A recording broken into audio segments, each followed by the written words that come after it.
Go around the room and the screen, just check in on everybody.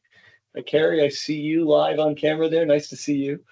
And then we'll get rolling. So we'll go ahead and I don't think we're going to, the consent agenda means we don't need to move the minutes, correct? Right. Okay. So we'll do a public comment section, and I think we had received at least something by email for public comment. So Danny, you can tell us about that. Gianna, you're going to take us through a review of the committee goals and a discussion about that. And then we've got a proposal for you all on the process for drafting the chapters of this report.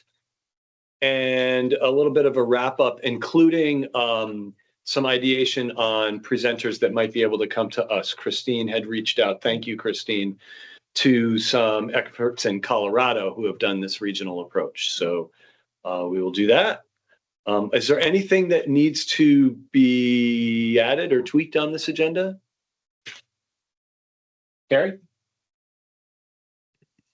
Thank you, and good afternoon, everyone. Just one question. I don't mean to have one step going backwards, but when I looked at the progress report of the Clean Water Initiative and its investments, I noticed a number of disturbing trends in terms of dollars invested and the amount of burden or requirements upon the developed landscape. We know we're all in it together.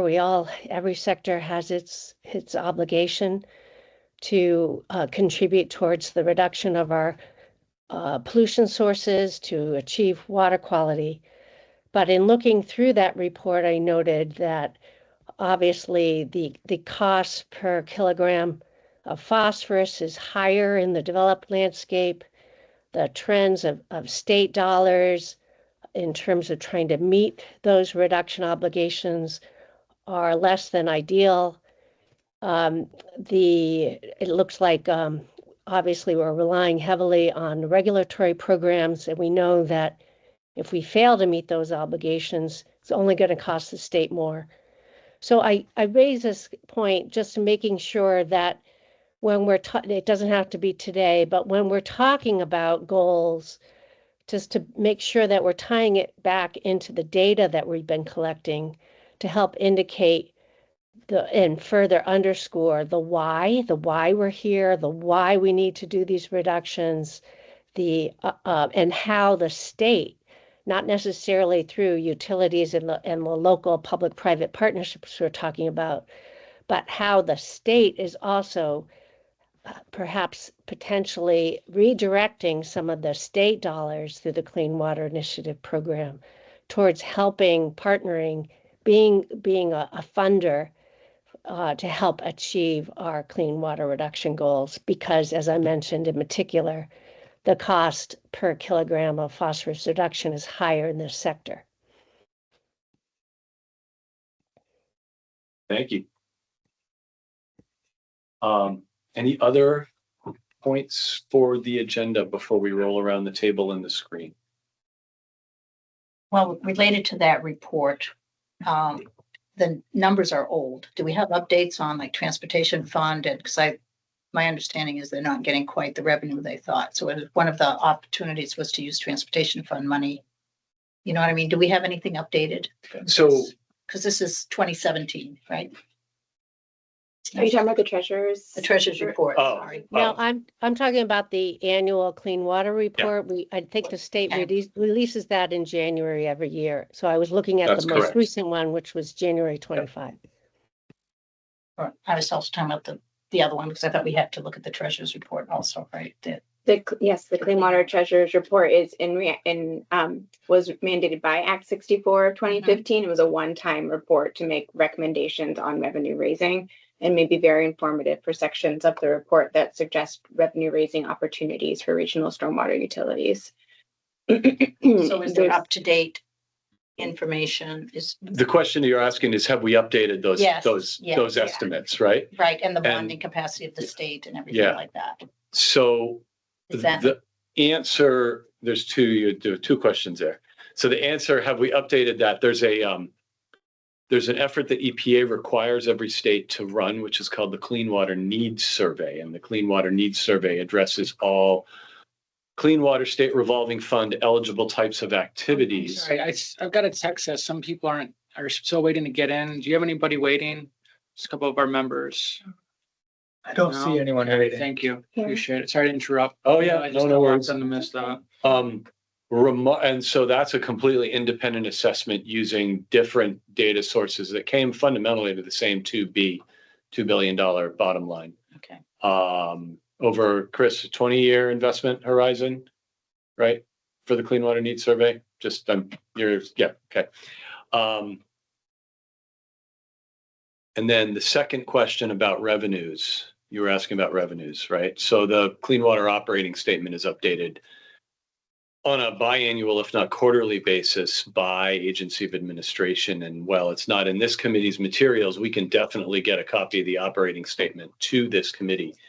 And I think revenue performance is still just a little above projections on the Clean Water Fund right now, correct? Between the three sources, rooms and meals as sheets, and It's above what Yeah. projection? just over projections. It's overperforming. Revenues are overperforming slightly, Yeah. but the pace of overperformance is beginning to come back down. Okay. So if that makes sense. Yep. Yeah, okay. Okay, thank you. Well, do we need to go around and see who's in the room and who's online, or should we just kind of go forward right into the agenda? If it's helpful, can we show on the Say screen? roll call of our members, which probably wouldn't be bad. I think that's a fine idea. Let's do that. Let's, Everybody. Danny, can you call the roll online? We'll do online first and then we'll go around the table. Yeah, Thank you. and just for committee members or everyone? Let's just roll down through and All right, just see yeah. who's with us today. First one is Nick Paul. Hi, just a guest. Hi, thanks. Welcome, Nick. Then we have Brian Bannon. Committee member. Greetings. Kevin Burke.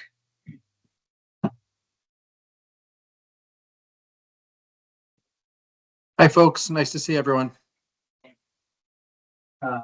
Catherine Dimitrik. Good afternoon, everyone. Apologies, I have to leave at 3 today. Thank you for joining us, Catherine.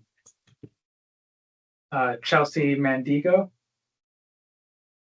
City of Essex Junction. Chip Sawyer. Hey everyone, I'm from the city of St. Albans.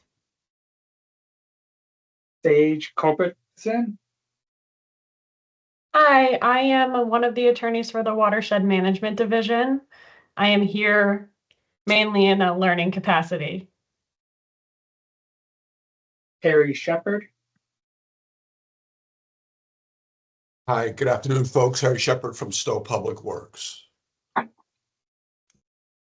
Claire Ireland. Hi, good afternoon, everyone. I'm with the Vermont Association of Conservation Districts, and I'm here as an observer. Carrie Dolan. Hi, everyone. Carrie Dolan. I'm a member and from the town of Waitsfield. Lindsay Delorier. Hi, also a committee member, the business representative, Bolton Valley Resort, and also manage the water and sewer company. Lisa Sacchetti. Hi, everyone. I'm the Stormwater Coordinator for the town of Williston, here not as a member, just observing. Samantha Sheehan. Hi, I'm the Municipal Policy Specialist with VLCT, just watching. Shane Geiger. Hi, everyone. Town of Shelburne Stormwater Utility. And the last one, Tyler Marshall. Hi, I'm also from the city of Essex Junction.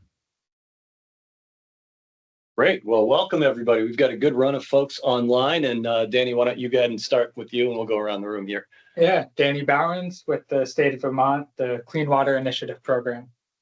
Hi, everyone. Janet Petito, Deputy Director for the Water Investment Division, and some staff support to the study committee. Hello, Jenny Patterson, Lake Champlain Committee. I'm a committee member. Zach Blodgett, City of Montpelier, committee member. Terry Purcell, Operational Section Supervisor, Department Stormwater Program. Grace. I'm on the Clean Water Initiative program. I'm Chris Rottler. I'm with DEC. I work with watershed planners, and I'm the TPM, Technical Project Manager for the Clean Water Service Providers. Christine Doherty, I'm Assistant Director of Public Works in Town of Williston, here on behalf of Green Mountain Water Environment Association. Liz Hillman, I'm with Town of Shelburne. We have an MS4, and that's why I'm on the committee. All right. And I am Neil Kamen, Deputy Commissioner of the department. Happy to serve as your chair. So thank you everyone for coming. I'll make the sidebar comment that I expect to see a whole bunch of you all again tomorrow for the Green Mountain Water Environment meeting, which will be good. Is there anybody that would like to offer public comment at this time?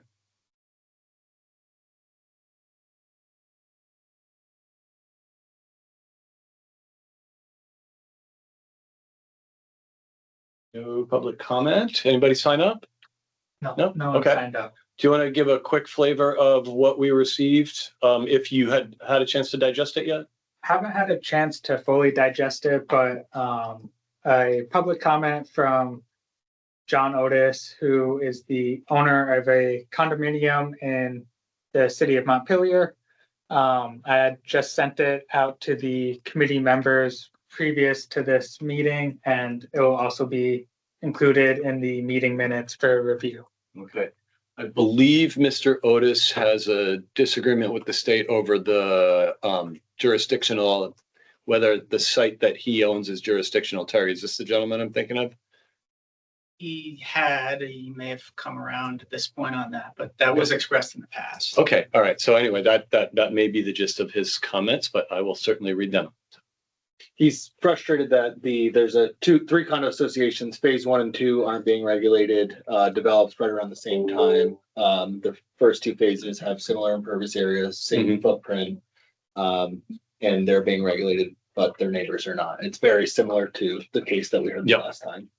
But I let him know that if he had anything to say, that this would be excellent, an appropriate avenue to send us materials, and he just sent it yesterday. So great. Well, that's excellent. Thank you for doing that. So look forward to taking a look at those. All right. Gianna, would you like to lead us off on the committee goal discussion? Sure. All right, we're going to get down to it. This last couple of meetings were kind of just baseline setting, baseline information, but we're going to get into it today and really get rolling. So. Hey, thank you. Thank you. And thanks everyone for what I'm sure will be a really great, fruitful discussion. This is something that's been on the agenda, like Chair mentioned, and we just haven't had the time for it. So we're really hoping to provide a lot of time today to do a deep dive on what we're calling the goals of the committee. And what I'm sharing on the screen is a little bit of an expanded version of what's in your materials, where I added a couple columns, and I'm screen sharing, so I'll be taking notes as we talk. If anyone, I think I have, perfect, 4 printed versions if anyone wants an expanded one to take notes as well. If helpful for you.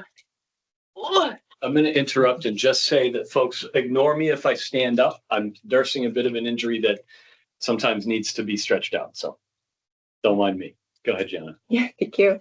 So what I'm hoping that we can walk through for this first section of the agenda is really the 3 highlighted columns. And as a reminder, what we put together in this table all the way far on the left is like maybe the theming of the different charges of the study committee by chapter. So those aren't hard and fast. We can move those around for sure. The second column is the actual language from statute of different sections of charge. The third column was DEC's first effort at sort of our interpretation of what that means and what we might cover and approach here, but certainly not the full breadth of the content that would go in there. And then really hoping that we use today to do a deeper dive in that column of how are you all interpreting these charges? What would be things that would be important to touch on for that by section? And then expanding that to 2 other columns, who in this room or outside this room do we collectively know of that has expertise that we should be tapping into, or interest if you're a committee member that just wants to learn more and be involved in that section. Any known resources, reports, or other topical experts we want to make sure that we capture today. And that will be sort of the breadth of what I'll talk about. And then I'll pass it over to Danny for the other part of today's agenda, which is sort of like, how do we organize our work and move forward from this? And of course, as always, this is very iterative. So things discussed today for outputs and content is not sort of the final end all of what will be in that chapter, and welcome that to be continuing to evolve. Does that work for the committee, or any questions or suggestion on how we move forward in the next hour or so? Yeah, Catherine.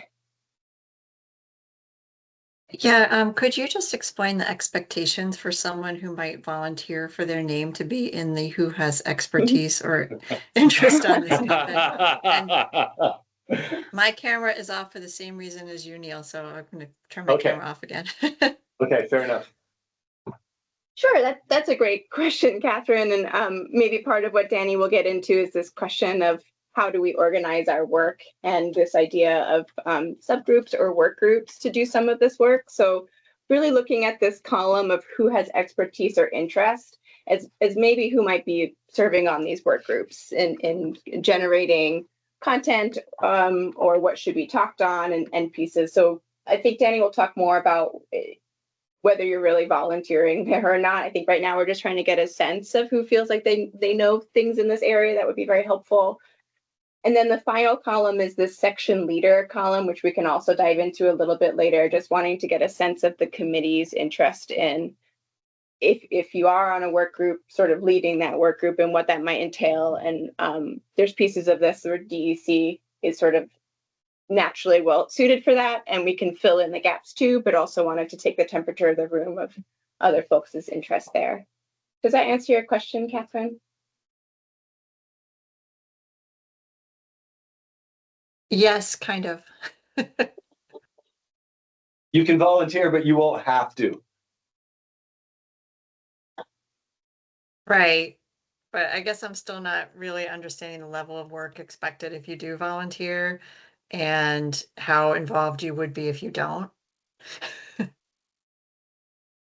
And maybe the conversation you mentioned that we're having after this is the conversation we should have first. I don't know. Maybe I'm the only one uncertain about that. I'm open to that if people would prefer to flip the agenda and just talk about the use of work groups to move this content along. And this was proposed to be first on the agenda, given prior meetings we've sort of run out of time, and this being very substance heavy, and certainly want to talk through the work groups, but maybe just with caution that we leave sufficient time for the committee to really dive into the content too.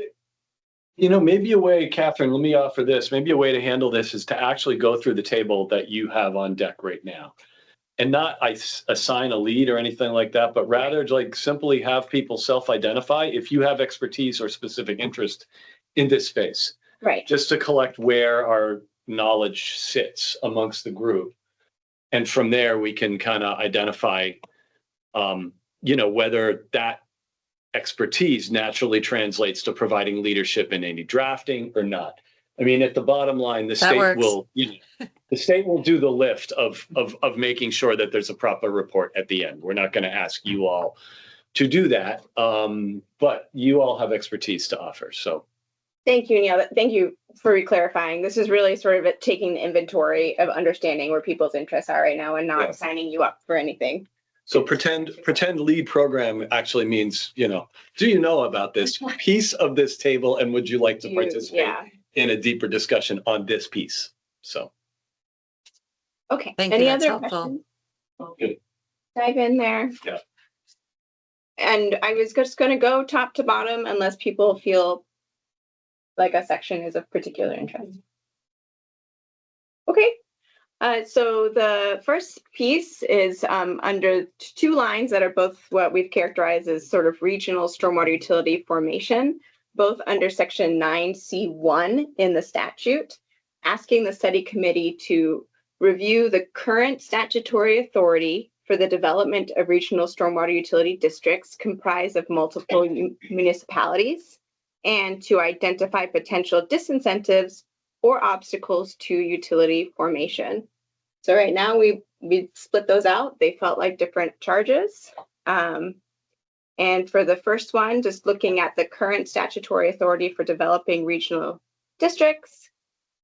Right now, DEC is proposing what this looks like is sort of a summary of what Vermont statutes are there that enable formation of regional districts, whether they be stormwater utility ones or otherwise, for example, waste districts, school districts, conservation districts, pieces like that. Yeah. I don't know much about it. I'm eagerly looking online and finding it's actually very interesting, all of the charters of all of the communities and some of the districts, the municipal charters. So is that what you mean, John, is to like under the municipal statute and county government statute, presumably there are parameters. Yeah, it's in, I can't remember the chapter and verse, but it's in Title 24. Yeah.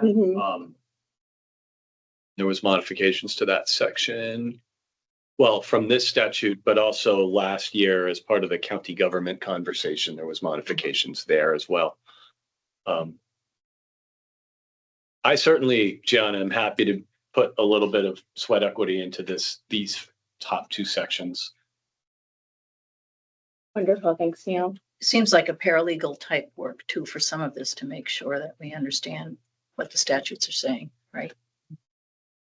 Is there anyone on staff that has a little bit of background? We have identified that legal would be a great resource here. We do need to engage with them against their other priorities going into the legislative session. Yeah, Sage just introduced herself. She's one of our attorneys. Yeah, hi. I'm legal. She's straight up legal, not just paralegal. Kind of bomb diggity lawyer, actually. There's a hand, Danny. I don't know whose it is. Oh, Samantha and then Catherine. Great. Go ahead, Samantha. Hi, folks. I just wanted to let you know that Ledge Council has provided 2 memos to the Regional Governance Study Committee last session, like they're about a year old, but there's been no amendments, so they're fresh. So you may not need to do that, and I'll find them right now. Who should I send them to? That's Do you want to send them to me and Neil? Sage Colbert's, and I can put it in the chat if that makes it easier for you. That would be great. Yeah, I'll just send you links to both of those. They're posted. Thanks, Sam. That's great. And Sage, maybe we can coordinate. I know Danny Bowens is doing all the logistical support for the committee, so it would be great to maintain resources there too. And Danny can put his contact in the chat as well. All right, and then Catherine. And I do have a legal background. Sorry. Yeah. Sorry. Go ahead, Catherine. Sorry, Catherine. That's all right. Thank you, Samantha. I was going to say the same thing, so I'm glad you're on that. And I'm perfectly happy to volunteer for these first 2 as well. Super. And then Jenny, go ahead. And I was saying, I do have a legal background. I'm happy to read legal memos and statutes. I like it. If that's helpful, I can do it. You have a really cool background, actually. It's an interesting background. Is in terms of content, does this ring true people's interpretation of the language that it's really just looking at the Vermont statutes and other enabling language as sort of an analysis of that of somewhat, or is there anything missing that we want to capture in the 3rd column from the committee? And I think that's what the intention is there, and it makes sense just because, you know, if there is anything that needs to be amended or changed or any new statutories that need to be provided to be able to stand this up, now would be the time to do that. So making that as part of our, you know, our response, it makes sense. I don't know if they're really going outside of that unless there's maybe a major gap missing, you know, and then there might be room for suggestions. But I think first let's see what's there. If there's any barriers or gaps, we can address those. But if not, then just make it easy. Go ahead, Jenny. I do think this is a really important part of it once we get to the final task of making recommendations to the legislature. So it's not just like, is there a statute, but how does it work as a matter of practice? So I think it's going to be really helpful. I think it's a good thing to be doing first.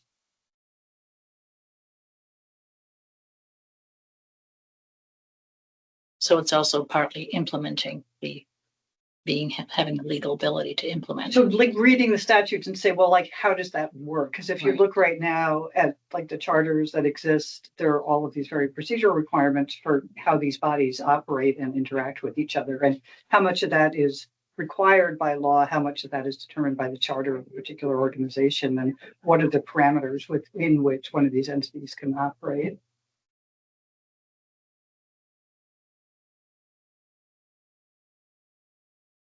Okay,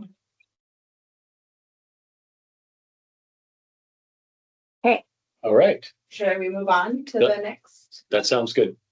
Yes, let's. Okay, so identifying potential disincentives or obstacles to utility formation, and this is DEC's interpretation is pretty almost word for word, just a summary of the challenges.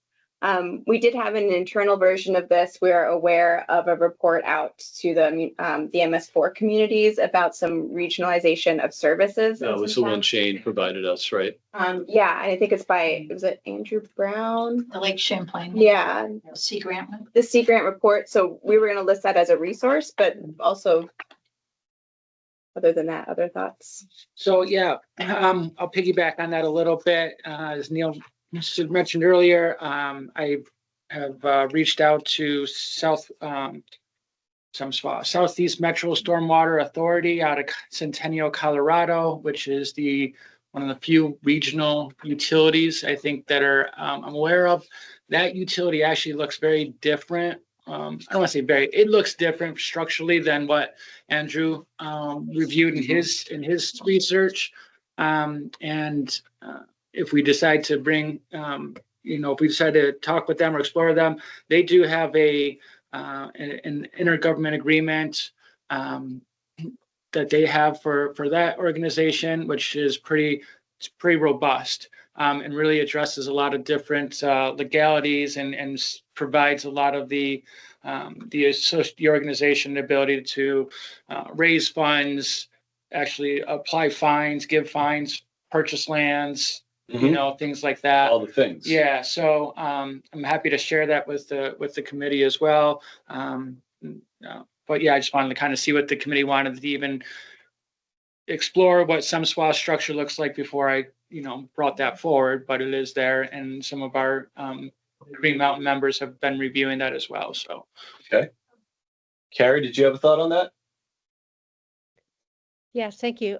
Just if people could, before they speak, just mention their names. I haven't quite recognized everyone's voice to their name. So if you could do that, that would be helpful. That was Christine that just said, that was just great. speaking. Oh, thank Thank you. you. Thank you. This is Carrie. I find it interesting here. What my prior comments were about the state as an important partner in the funding of our stormwater retrofits and our stormwater management infrastructure needs. But at the same time, when we look at this particular line item here, looking at disincentives, I think it still would be important enough. I think the first item here doesn't fully capture the incentives. Why are we here? What is the value of looking at this as a tool? Why is it potentially another tool in our toolkit? So I just want to mention that it's helpful to kind of look at the pros and cons of different types of approaches, including stormwater utilities or even regional stormwater utilities. That's my first point. Oh, did you have more? Just one other point. One Go other ahead. question, really. Massachusetts has some 20 plus stormwater utilities. Other states, Maine has a handful of stormwater utilities. Some are obviously more municipal based because of they're larger cities and towns, and our sister states are as large as county government here in terms of population. But there's some real expertise in New England, if not nationally. Andrew Rees comes to mind in AMEC, a number of other important, Horsley and Witten, another important player for years in this sphere of looking at stormwater utilities.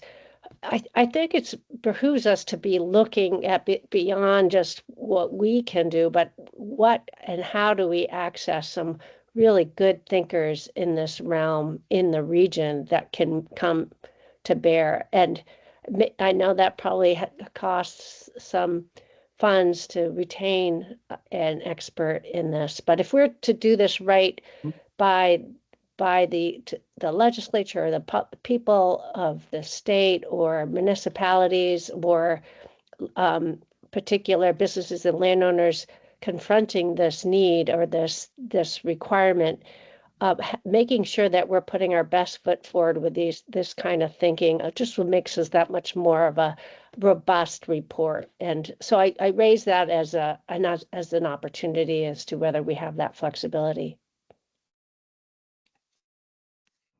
Both excellent points, Carrie. When you mentioned Andrew Reese, did you say they're with Horsley Witten or something else? AMEC.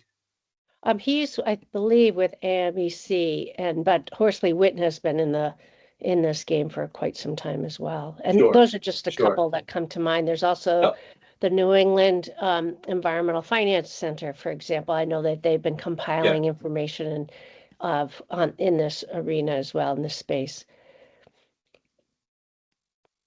Yes. I wanted to go back to your first point and just sort of complement that by saying that, I've had a number of conversations with folks down in the General Assembly, and well, there are a lot of reasons why a regional utility might not work. There's also a lot of reasons why a regional utility could work, especially if we expand our thinking beyond simply meeting the 3-acre requirements. And there becomes these opportunities. So I think you're right, Carrie, that we definitely want to solicit those pluses in addition to the barriers. If I may follow up on that, I appreciate that comment, Neil, because again, looking through last year's annual report, when you look at the investments we've done for, say, the non-regulatory stormwater controls, I mean, if we can maximize or leverage those types of practices that may not be required, but provide that offsetting potential for helping to reduce the overall cost, that efficiencies that we can achieve through that kind of smart investment, I think goes a long way. And similar to your point in terms of looking at the efficiency gains and the overall cost reductions, if we're able to take advantage of some of the pollutant reductions in a non-regulatory scheme that can then reduce the overall obligation on our private, on our businesses, on our homeowner associations, and other large unregulated parking lots that don't have any stormwater controls. Yeah, you're speaking Rob North's language from his first appearance with us, first meeting. But he's right. So, okay. Back to you, Gianna. Oh, okay. Well, that was my first question, though. But my first point. The second question, though, if you could address that with respect to access to experts in the region that can help us do our best thinking on this topic. Oh, well, I mean, Gianna caught that in the table that she's working on.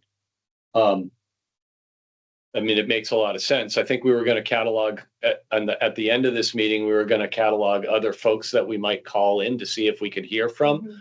But I heard you, Carrie, about maybe we procure some expertise. If that's where the committee kind of lands, that might be something we could do, although I want to wait until we have had that fuller discussion before we, launch that. The way procurement goes in the state, it might take us half of our time just to get a contract in place. And some of the thinking that Danny will talk about with the work groups might open up some more time in the committee meetings to do some more hearing and inquiring of these experts. And so that's some of the hope too. So is there anything else in terms of resources or someone who's feeling like this is a really interesting topic for me? We can always come back to these later. This is this could potentially be a very broad topic to cover all the disincentives or incentives for this. So welcome any other thoughts there? you looking for thoughts around disincentives? Or participate? Yeah. I mean, I think we want to catalog those, and I think Yeah. you've brought some forward before. Yeah. Whether we do it right here now or not, but No, I think, I mean, I don't mind throwing some things together on it. I'll write something up and then that way circulate it and try to give people an opportunity to digest it on their own time. I'll put to you as someone that has some good catalog in your brain and maybe hold on that initial ask of writing it all up, and we'll kind of come back to like, what does this look like moving forward, and asks of the committee members. Yeah. But I figured as much. I thought, Christine, on behalf of GIMWEA, you would be able to offer some opportunities there, because we've talked about that before. No, we haven't. It's all good, right? Yeah, no, it's all good. It's all good. Carrie, I'm going to have hold on you. Go ahead, Zach, first. Yeah, Zach Blodgett. I could provide some obstacles that Montpelier experienced with creating our stormwater utility. About 2 years ago, we were in the path to actually create our utility, and it actually fell through. So I might be able to offer some experiences of why some maybe smaller communities or not MS4 communities might be struggling to get over that threshold, and potentially maybe shed some light on why partnering up or regionalization might be a more appropriate solution. That would be great. Senator Harrison is very interested in this concept of, like every town should just build a utility. It's a perfect thing. So I'd like to hear that. Because she has compelling reasons why, but there are also obstacles. Yeah, and they can come down to very simplistic things of just like, how do you bill? How does your parcel data interact, right? Like we got hung up on the very fine details. And it was not that we didn't want it. It wasn't that we weren't ready to have it. It was, how do we get it across the finish line? Yeah. And dealing with those slight anomalies. Okay. So, thanks. Yeah. So Christine Doherty, I'm sorry. Sorry, Neil. Can I go to Carrie first? Of course. Yeah, go ahead, Carrie. Oh, thank you. Just quickly, I presume we'll all have an opportunity to review this, because as the representative for small communities, obviously the cost is a barrier to participation, and especially with you have smaller communities with limited resources. So I presume that when we are putting this report together in draft form, all of us will be able to weigh in on this, even if we're not specifically engaged in the drafting of this chapter. Absolutely. Well, yeah, you're members of the committee. So ultimately, whether we bring other people in to inform pieces and parts of this, you all inform the final statement. Go ahead, Christine. Yeah, so I just wanted to share some quick numbers with this committee. I had asked Vermont League of City and Towns if they had any information on just different municipalities and what they have available as far as like leadership goes. One of the things we talked about is staffing, and just was looking for a right opportunity to share this, and this might be one of them as we talk about this. So with the 251 cities and towns and over 60 villages in the state, only 8 of them have city managers, 58 have town or village managers, and only 43 operate municipal water and sewer. I think that's really important to understand just from a size perspective. And this last piece, though, I think is really, really important for us to think about when we think about municipalities taking leadership in this role or in this process. 73% of the municipalities have a population under 2,500, and most of these municipalities are governed by volunteers. And so kind of goes back to a little bit of what Zach was saying as far as, some of the simple things like billing. Yeah, and I mean, frankly, we are a larger community. We are a city manager, like we have engineering staff, and we struggle to get it out. So I imagine that anyone that is smaller than us it's almost a non-starter in conversation, because how are we ever going to do this? I appreciate those comments. I added that as an input. Store data on municipal capacity is something to inform this section. Great, thank you. Yeah, thank you. Carrie? I recall, didn't South Burlington consider expanding? They were asked by a neighboring town to potentially expand their municipal stormwater utility to more of a regional form, and that fell through. Wasn't there some story about that? Luce or Shane want to speak to that? Well, we were partnering with South Burlington. Right. Shane. So being able to capture that as an example of some barriers. I mean, obviously, if we can build on successes at the municipal to expand into areas that are addressing their own stormwater issues, and building on that success is really, in my mind, a potential and an option for us in moving forward. But if there were some barriers associated with that, being able to identify that would be helpful. Yeah, I'd be happy to help out and give some info on the benefits of that and then the challenges we faced. And some things are still ongoing, but we had to eventually hire staff to fill in gaps that South Burlington couldn't fill.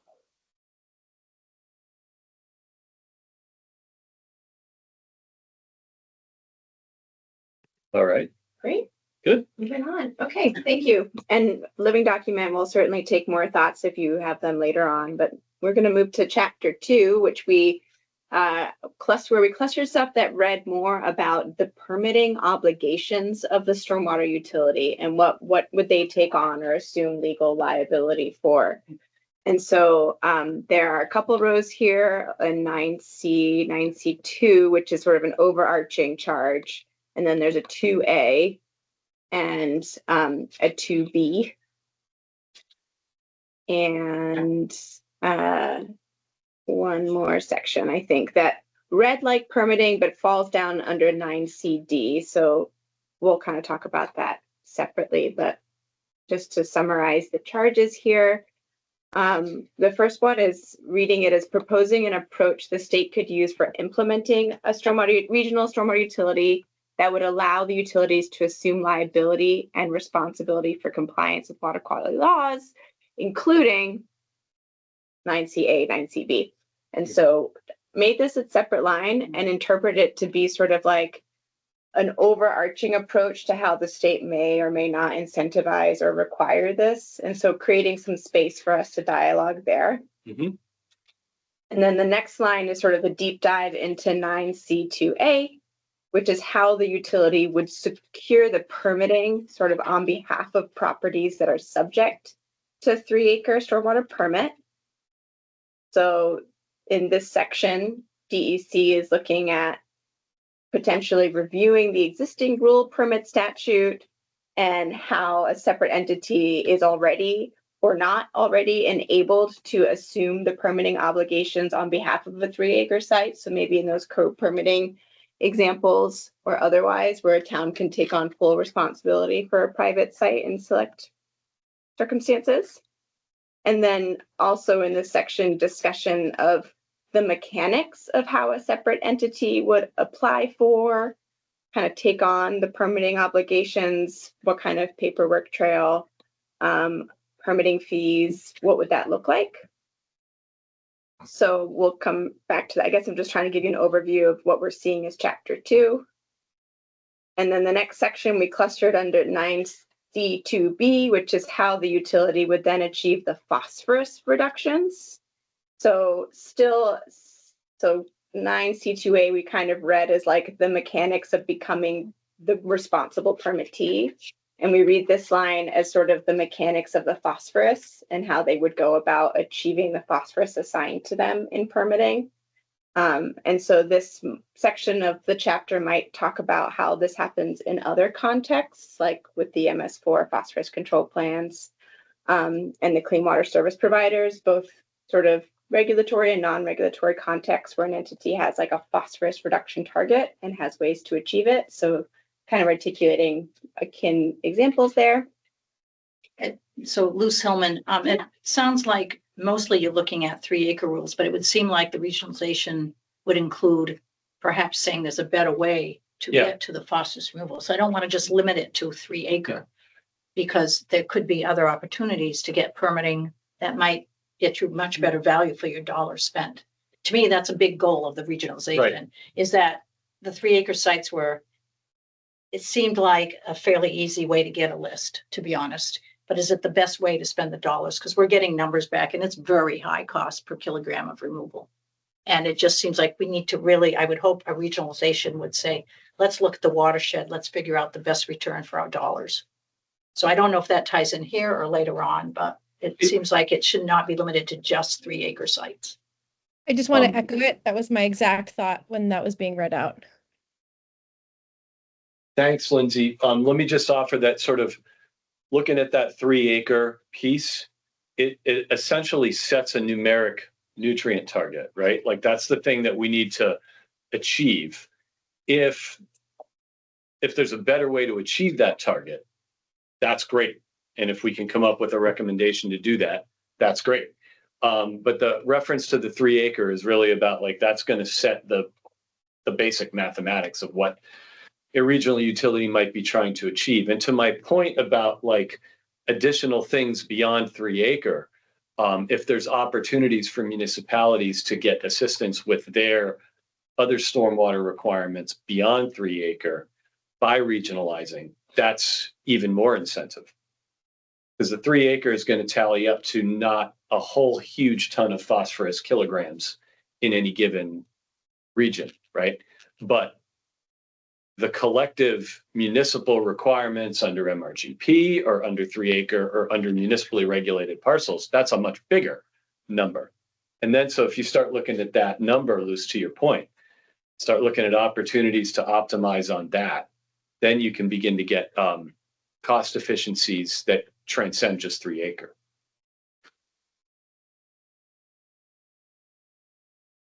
And Lindsay, and then Catherine.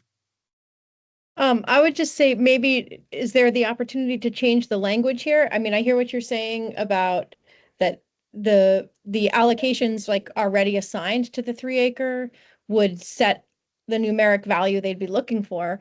But here it really reads like it's about this relationship between the utility and the owners of the 3 acres and how do you permit those particular project sites? Like it does read specific to that. So I don't know if there's an opportunity to change the language to express the greater opportunity that the utilities would provide, take some of the focus off of those properties and really broaden the focus, which I think is the value. And then I would just say, for myself, I would be interested in being a part of conversations where the interaction is happening between the utility and the private landowners around those questions of like permitting or whatever, that would be of interest to me. And I think I could bring perspective to that. I think what that point, Lindsay, gets you to the sort of next row on this sheet that you can't see because it's below the bottom of the shared screen, which speaks to achieving. Is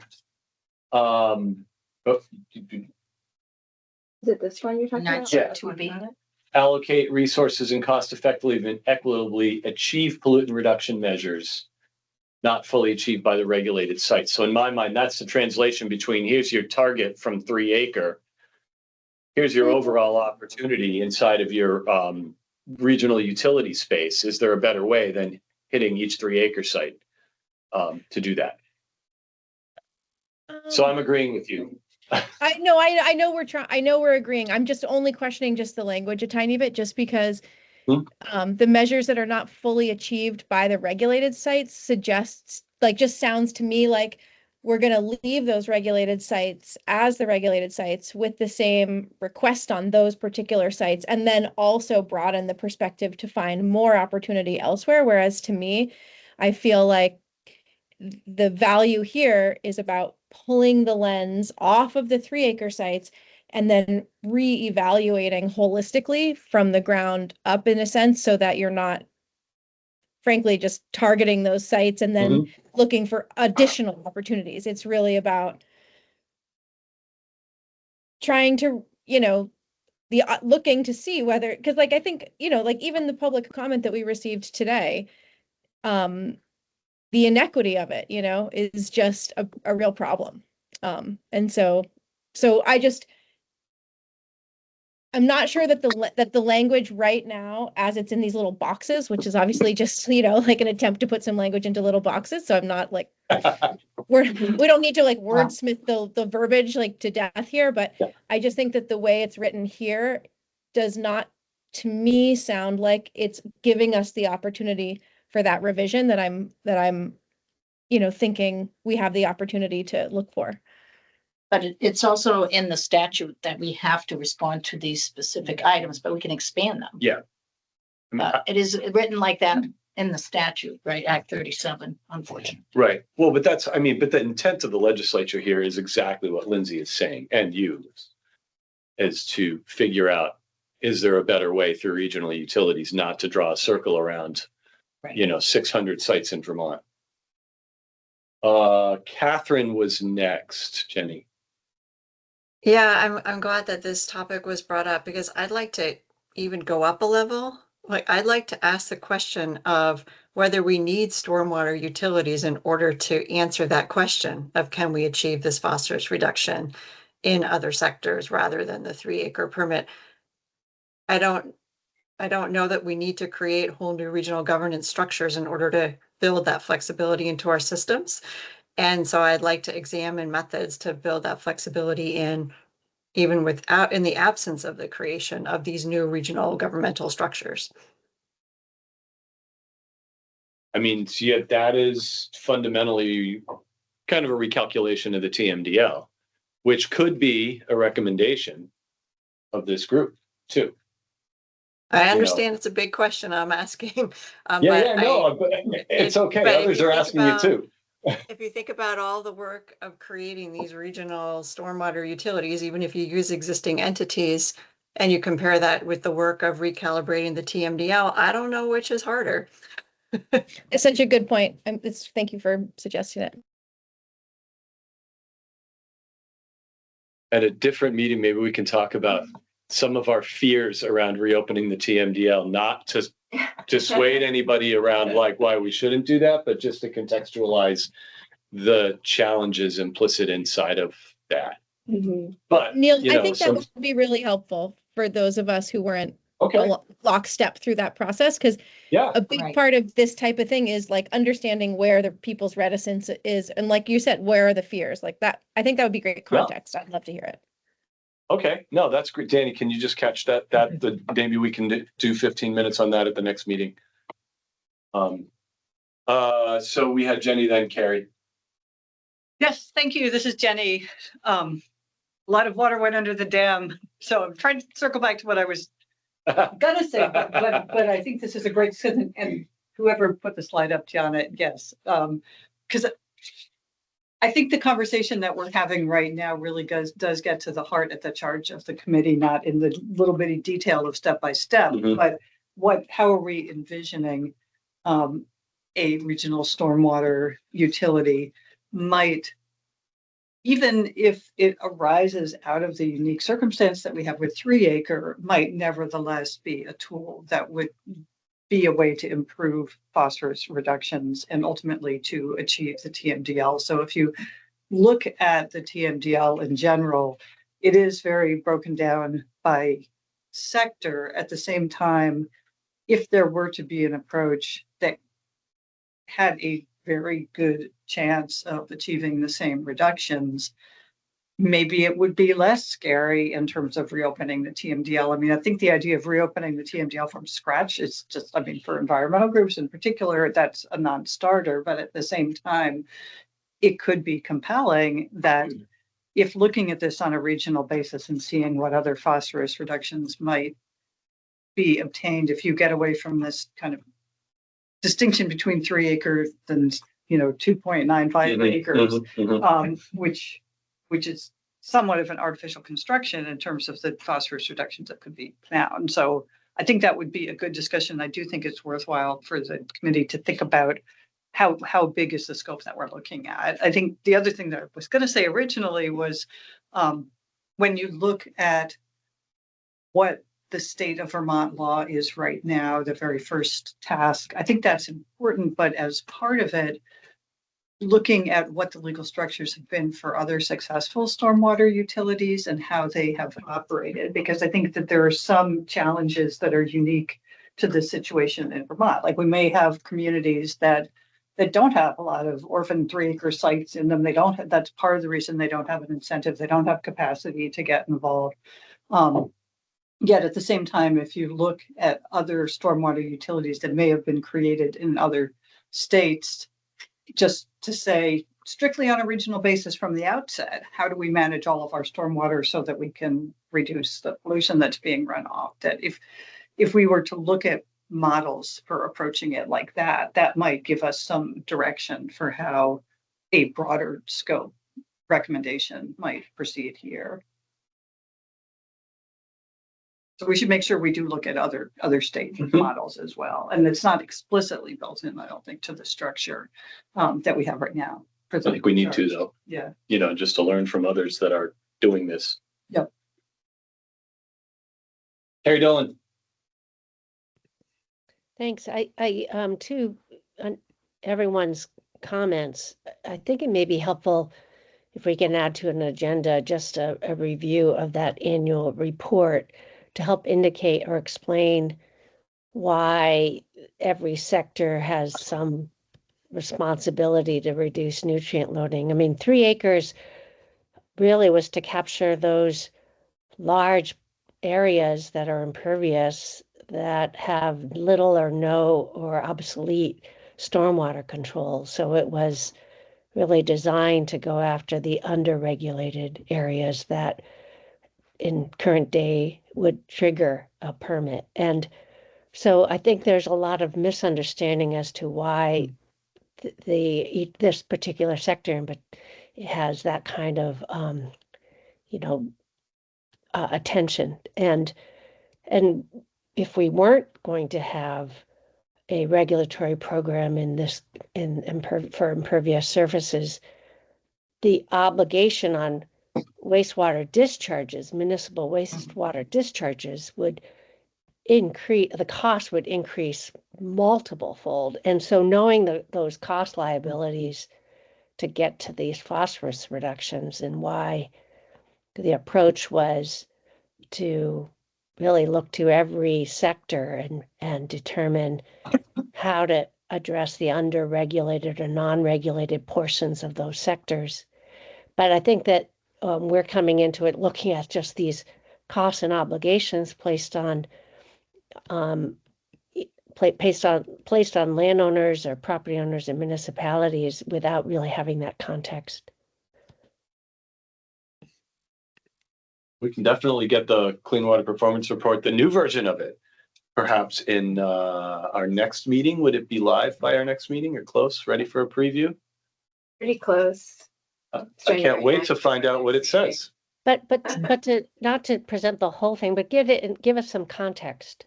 Yeah. As to no, there's some very good. The why, why this sector, why 3 acres, why, and but for, if we were to say, look to putting a reduced obligation of this sector, and what would the ripple effect be, and what would the cost be associated with those alternatives? That would be really helpful to put all this discussion in context. And perhaps in the greater sense, when we put this report together, we have an appendix of sorts with links that can inform the reader about this part of the discussions, because I think it's critical for all of us and for the public to understand why we're even here.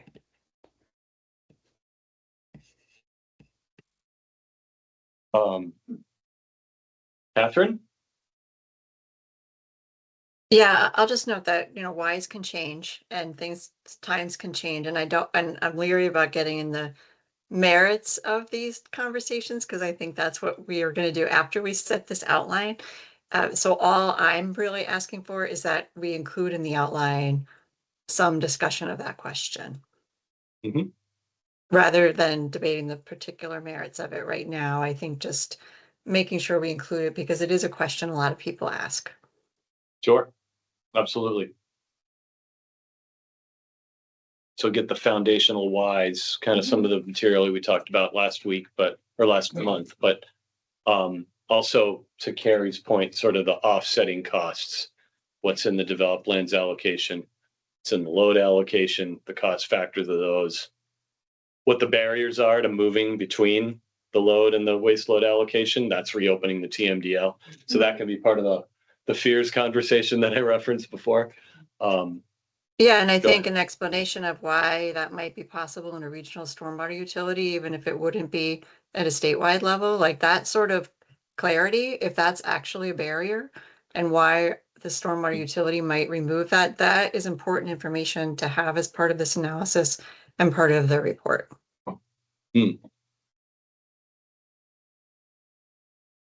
Good. Luce. Yes, Luce, I just want to add to what Carrie's saying about the 3-acre sites, but we also have, and I'm sure a lot of towns have this, just like the condominium person, where part of the neighborhood is under 3-acre because of the year they were built, but right next to them is also a 3-acre site that was never, ever permitted. And that's the part that I think that brings a lot of inequity to the town. So it was just never permitted, but it is definitely would meet the criteria if it was being permitted today. So in terms of capturing some of this feedback and recognizing, the reason I pulled this up is I think we were thinking the same lines. This is really getting at the heart of scale. Reading the sort of blue or the biggest one as maybe that reopening TMDL conversation scale, and the green as being pretty strictly tied close to the statutory language, which is how do we support the 3-acre piece. And so maybe putting into this outline a way to answer these questions at different scales, to say like, okay, the statutory charge is the green oval. This is how it could happen. Here's the pros and cons. And by the way, if we looked at this from the orange oval, here's some additional pros and cons for that. And so maybe using that as a way to structure some of this chapter would be, I mean, it's a lot of extra work and thinking, but maybe would not force the committee to get stuck in a debate on what scale people have preferences in, but just create a way to look at all of them in one place. Okay. It's a really good idea. And it's not, I don't think it adds a tremendous amount of work. It's just as you go through each section of this, you know, if we hew to this outline, part of the outline is revisiting those ovals and their pluses and cons for each piece of this to inform the ultimate recommendation. That's super sharp, Deanna. Do we, so it feels like we've talked around the chapter 2, the 3 pieces of chapter 2 a little bit. Have we? One more hand. Okay, go ahead, Carrie.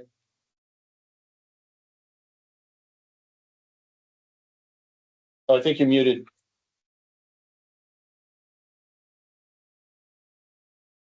Sorry about that. This may not necessarily be directly related to what we're talking about right now, but every year the Clean Water Fund Board proposes a budget for how they're going to use state funds.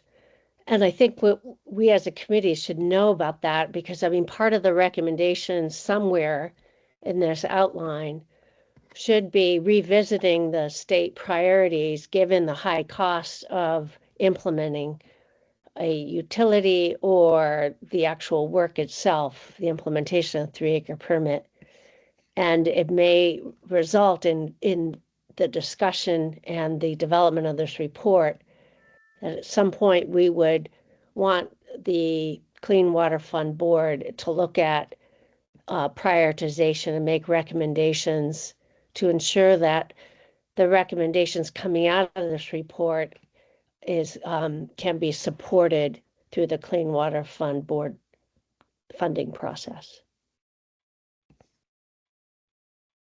Right now, when I look through the most recent budget being proposed, I think by the board, it references that 3-acre permit implementation, but we could at least have a presentation of that to determine what the adequacy of that in our mind and whether it would make sense to, and when we develop recommendations, to be looking at the state's contribution towards both the utility and the implementation of the 3-acre permit.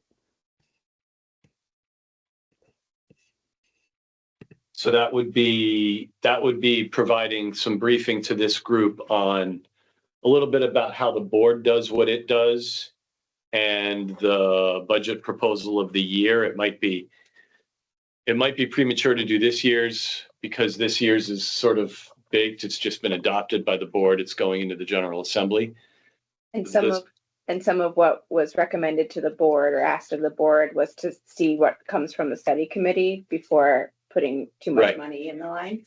But so the next increment is in the summer, August, when the first sort of generalized proposal comes to the board. Gianna, you're the one who drives that, right? So the draft goes to the board in October, but the board is now making a practice of having meetings in July for like strategy, if that's what you mean. All right. So we might need to think about, to meet Carrie's recommendation, we might need to think about at some point over the course of the winter to early summer, taking a roll through the year that's being discussed, will be discussed under the Gold Dome in the next few weeks, right? So that SFY 27 budget, yes, the 27 budget, just in order to orient everybody to how that all works and the decisions that board makes. We'll probably get to that a bit more when we talk about chapter 3, which is revenue raising, and a section of that being sort of state level support and DEC can provide a summary of sort of the different programs and mechanisms and budgetary levels over the last few years of that too. All right, I'm a little mindful of time and we've gotten through pieces of the chapter 2. Yes. So that was really great feedback from committee members on how the statute is pretty specific to 3-acre, but wanting to look at this stuff more broadly and wanting to also make sure that folks, maybe the last 2 sections of chapter 2, just taking a moment to make sure that folks are comfortable with some of the stuff DEC is proposing to bring forth in this, which is, so the MS4 communities, for those who are unaware, do have phosphorus reduction targets sort of assigned to them and an ability to develop what's called a phosphorus control plan and sort of articulate how they might achieve that reduction across the landscape of municipal controlled properties and or privately adopted properties. So it may be one model by which a chapter that articulates how a utility could achieve phosphorus reduction could look to that and describe that as an example. And similarly, you folks got a very brief presentation from Danny on how the clean water service providers work. They operate in the non-regulatory space. So this idea that the TMDL does have permitting obligations and then what's left. The clean water service providers very much operate with a target reduction assigned to them for their entire watershed and opportunistically trying to find willing landowners, willing towns to do those other projects. And so again, they're trying to be creative and cost efficient in the ways that they find those opportunities. So both may be useful to include here as models.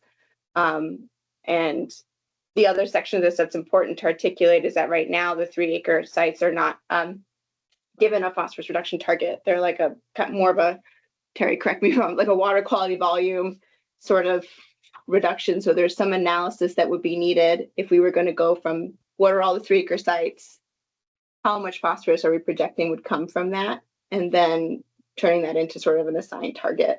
So articulating some of that in this section of the report would be what we're proposing too.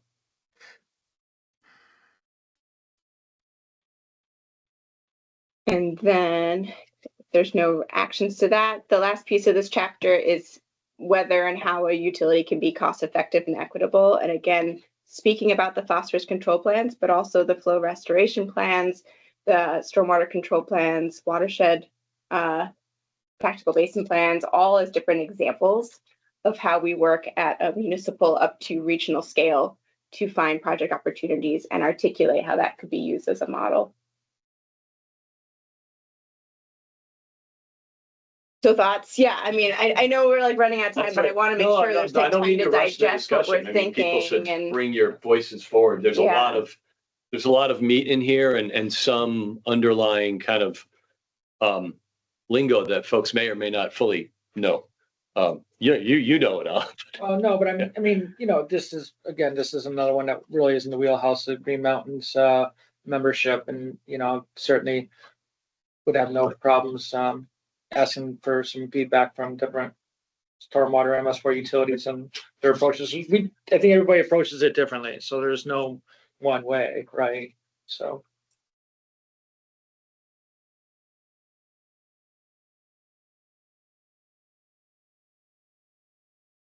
you move to All right. chapter 3. Go to chapter 3, go to.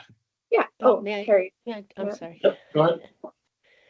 I think the understanding the clean water service provider's role in identifying the non-regulatory projects, nutrient load reduction projects, is helpful to know that, but to also it would be in somewhere either through this report or in our future presentations, if you could help draw the link between the why are we investing in the non-regulatory projects, and if the pollution reductions associated with them can help offset the regulatory actions that need to take place. I mean, that would be helpful in terms of trying to meet the overall TMDL goals, is that the investment, is it more cost effective to make these investments in the non-regulatory arena pertaining to stormwater?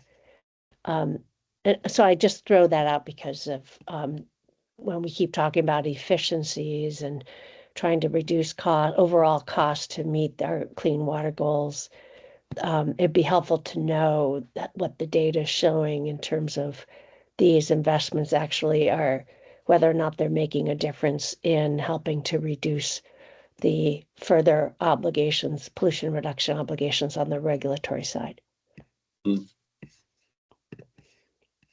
Yeah, we can make a note to add that to like follow-up information and a presentation on the matter. I think there's definitely a challenge, and I don't know if I would characterize the non-regulatory projects as offsetting regulatory right now. There's a ton of work to be done, and there's challenges on the non-regulatory side of finding willing landowners. There's implicit assumptions from the legislature, or explicit assumptions too, about the role of regulatory projects being a driver that then might require less cost support. That on the non-regulatory side, there's an assumption that there's more cost support needed. So the available dollars and the amount of non-regulatory work that needs to be done, I don't know if there's headroom for like eking into what's currently the regulatory side. I mean, to Carrie's point, the way I could see it playing out is you have a service provider in their basin. They are projected to achieve greater than their total targets, right? And they're going to overperform relative to what those non-regulatory targets is. If that happens, then there's like some extra credit kicking around. And that is the kind of thing where you could begin to think about reallocating to the waste load side, which is the regulated projects. Again, there's like there are challenges around that with the TMDL, but let's have the TMDL challenge conversation when we do. But yes, if a sector were to overperform sufficiently, they would have credit. In other places, they do nutrient credit trading. In order to do that effectively, you really need to have a permit to implement those credits. And I'm going to stop there because that's a whole different conversation. And I know that the clean water service providers aren't assigned the full targets of the non-regulatory reduction because of limited funding. Well, yeah, right. So if they overperform, there'd still be. Right. And they're also not assigned targets in the agricultural space except for 10%. But I will say, Carrie, that when service providers, and Dan is doing a nice job of this in the Basin 5, as I understand it, Chris, When they see like 2.5 acres of unregulated stormwater that's not jurisdictional at all, they're going after it. If they can do it cost effectively, they're going and getting those pounds. And in some instances, getting good pounds. And who pays for that? The Clean Water Fund under the water quality formula. Chris, why don't you answer? You were talking about at the beginning of the meeting, sheets, the fossil deposits, and some portion of rooms and meals tax. There's one other source I don't remember. Oh, those are them. Those. Yep. Yeah. So it's a requirement under statute that we fund those formula grants to service providers, and so that's just straight out grant money. So chapter 3, moving along. Thank you. This is all great feedback. As we clustered stuff around revenue raising, and then I bolded sections where I thought it was slightly different. So this 9C3 asks for looking at both revenue raising and distribution of project funding. And I actually moved distribution of project funding to a separate chapter. So you'll see it kind of replicated, but different bolding. So review and recommend the cost-effective and equitable approaches for regional level revenue raising for the purposes of stormwater controls. And so that's 9C3. And maybe I'll just take it one line at a time. Here, we are proposing to summarize the existing mechanisms for at least state level revenue raising. And so understanding and articulating a bit to what you were speaking to, Carrie, what is happening right now in the Clean Water Fund space, and the connection between that and local sites, so that there are property transfer taxes, clean water surcharges that people are feeling at the local level and paying into, sheets people are feeling at the local level and paying into, and just sort of tying that connection there for folks. And then other revenue raising opportunities. That's why we pointed to the treasurer's report from 2016. There was a charge to summarize a bunch of different ways at the state level to pull together funding in support of this. And so that may be a resource that we'd point to versus replicate in some way or other. Is there other pieces as people interpret this language, folks who feel like they want to really engage or dig in here?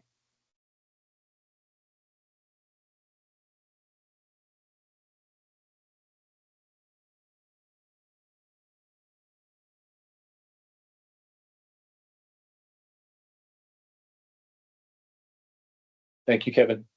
Sam. Hi, thank you.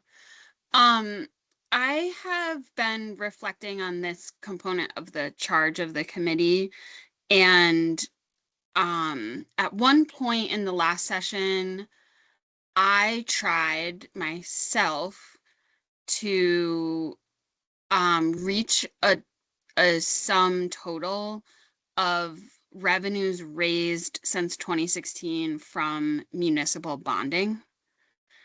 I wasn't able to, come up with a firm number, although I just like off the top of my head and available, like easily readily available warnings, I did get to some number above 300 million, and that was prior to Burlington passing its $200 million bond last March. So I say that to point out that in understanding the cost and level of investment that has happened so far for local investment to treat regulated sites and what those costs may be in the future, I think it's really important to know what like the investment through the Clean Water Fund is likely somewhere below half, right, of what municipalities have invested over the last decade. Oh, sure. Oh, and so I think below. understanding that scale and what individual towns have gone out to bond for or acquired through other revenue streams is really important in looking at what the revenue generating capacity and need will be at a regional level as well. You are reminding me of a conversation I was having with the gentleman who just retired, Eric Blatt, who many of you know. And he was sort of raising this specter of at what point does the cumulative bonding capacity of the municipalities of the state get too high? And what you're talking about seems to be kind of like the same dialogue, right? It's so what increment is this requirement adding to the overall requirement of bonded stuff that municipalities are up against, whether it's the school, the library, the wastewater plant, the water system, the fire truck, you name it. Is that kind of the angle that you're coming in from, Sam? Well, I think that's true. That's a great point that that person made. I mean, the real bonding capacity of most municipalities is extremely low. And of course, every municipal bond is a property tax burden. So in that way, when we don't fully fund these regulatory projects through a state program, we only then are funding it through the property tax rate at the municipal level.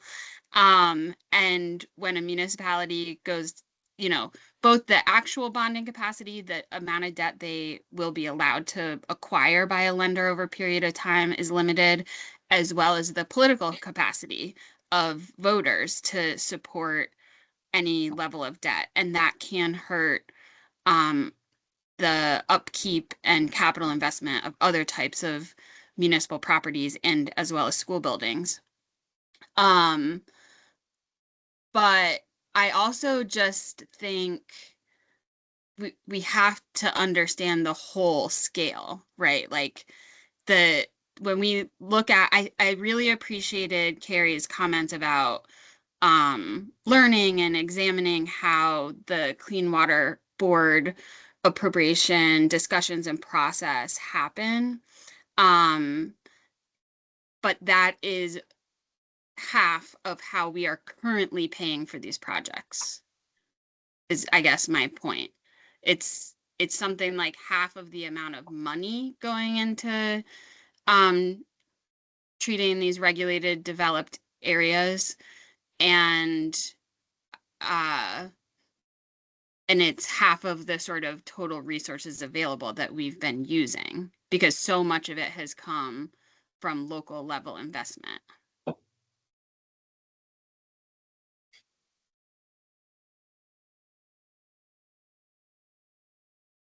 That would be great information to get access to as you're doing that analysis, Samantha.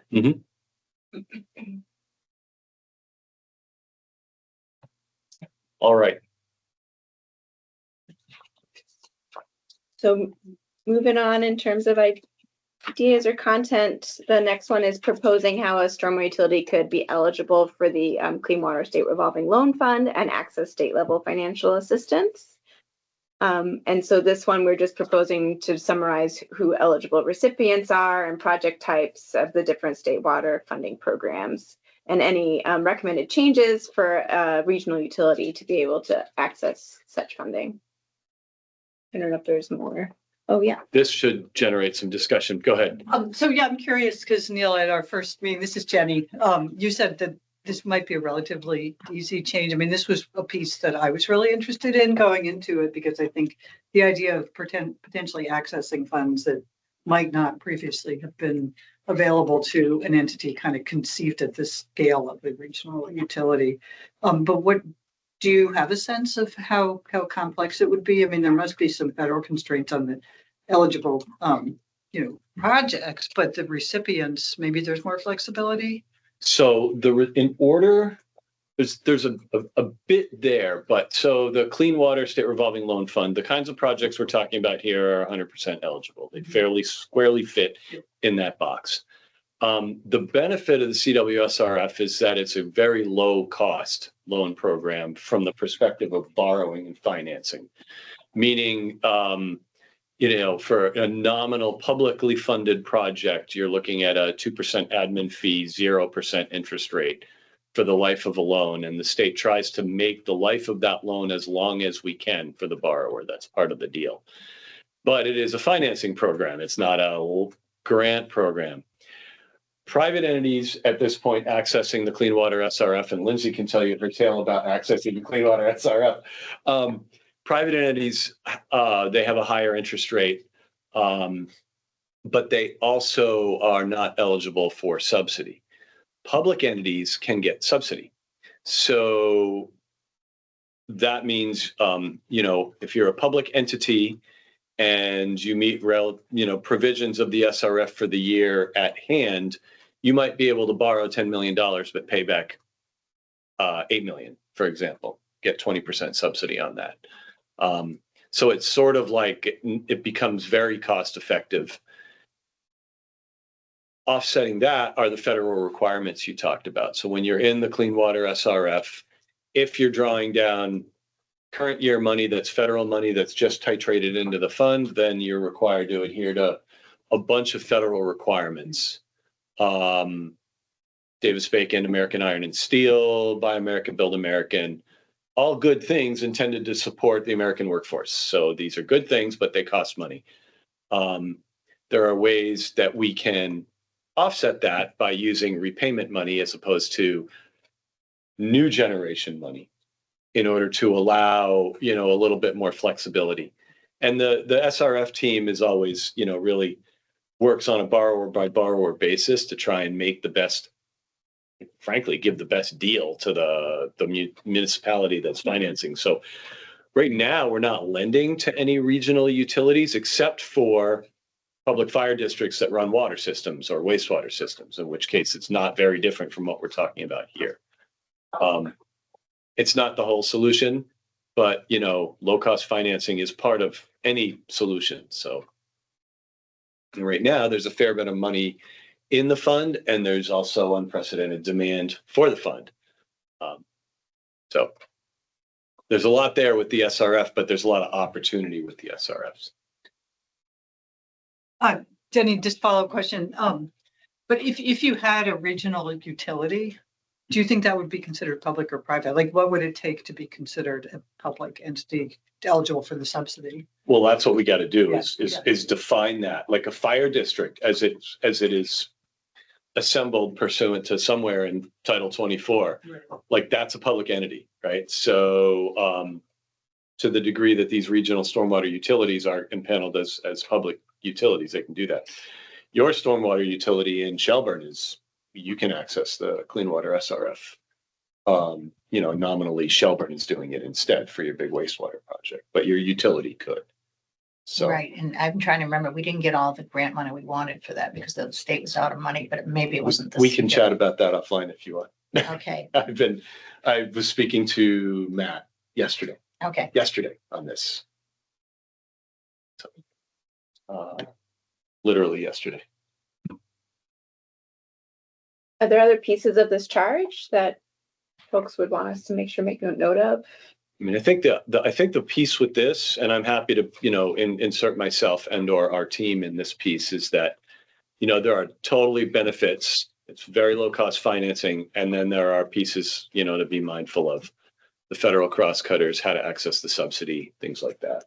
Well, and the treasurer's report talks about, charging revenue based on impervious areas. There's a lot of options, right, that it talks about that.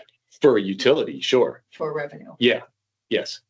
For this, but and also even using, I believe, some hydrologic models to figure out the impact from the site, how much they would get charged. So that would be part of this, I would think, right? In addition to the Lake Champlain study that was done, only looked at a few options, such as equal cost, population, and current costs. So I'm assuming this would be looking at how can we truly raise revenue in an equitable way. Yeah. So what you're talking about is not so much accessing the Clean Water SRF as a financing tool, Correct. But like it's other ways. How do you make a bill? How do you make for a resident That's of fair. the district? Right. That's fair. That's fair. Right. Right. Yeah.